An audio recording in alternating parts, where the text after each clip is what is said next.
Olá, bom dia, professor José. Me chamo Yasmin, sou do terceiro H.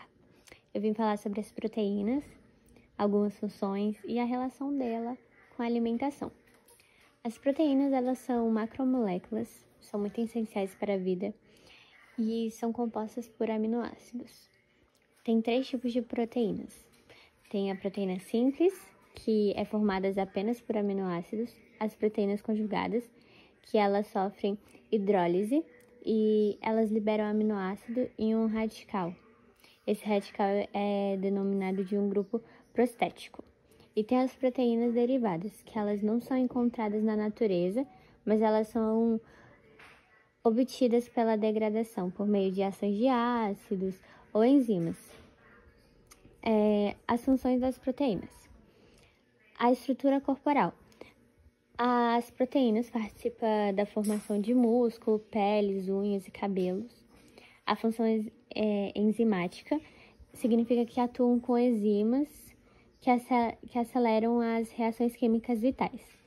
A defesa imunológica significa que formam anticorpos que combatem agentes invasores.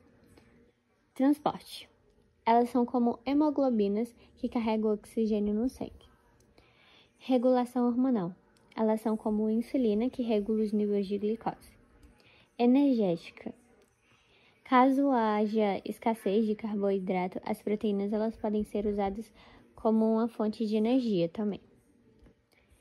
Agora, professor, irei falar sobre as proteínas e a relação com a alimentação. Como eu já disse, as proteínas elas são macronutrientes e elas são essenciais para todo o processo biológico do corpo, né? Então, eu vou explicar mais ou menos o que são os enzimas. Os enzimas são catalisadores de reações químicas. Os hormônios são como a insulina. Os anticorpos é a defesa do organismo.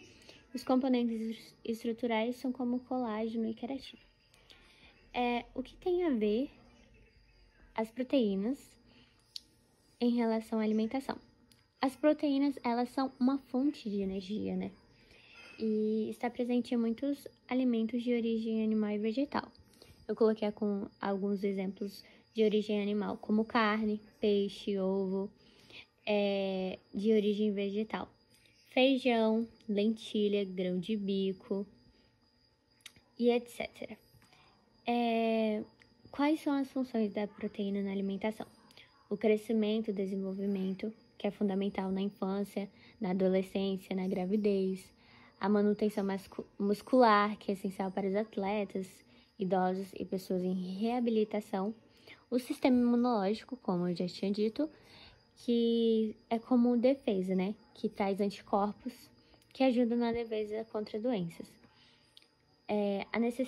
Nós temos a necessidade diária, né? Em ter as proteínas, né? E as proteínas, elas são elementos fundamentais. Aqui na conclusão, são elementos fundamentais para a saúde humana, com função desde a construção celular até o fortalecimento do sistema imunológico. A alimentação equilibrada com fontes variadas e adequadas da proteína é essencial para garantir que o organismo funcione de forma plena, né? E é sempre importante buscar orientação nutricional para garantir algo apropriado. Não ficar buscando em fontes desnecessárias, né? Com esse trabalho, eu pude perceber que quando minha mãe falava pra mim, você tem que comer proteína pra você crescer, pra você ficar mais fortinha. Quando eu era criança, né? As mães têm costume de dizer isso. E isso é muito real, porque toda a função da proteína, da alimentação, tudo isso é uma estrutura, né? Equilibrada para a nossa vida, principalmente. E também as proteínas traz regulação hormonal, traz energia, traz defesa imunológica, tudo isso que acrescenta no nosso corpo. Então foi isso, professor. Muito obrigada.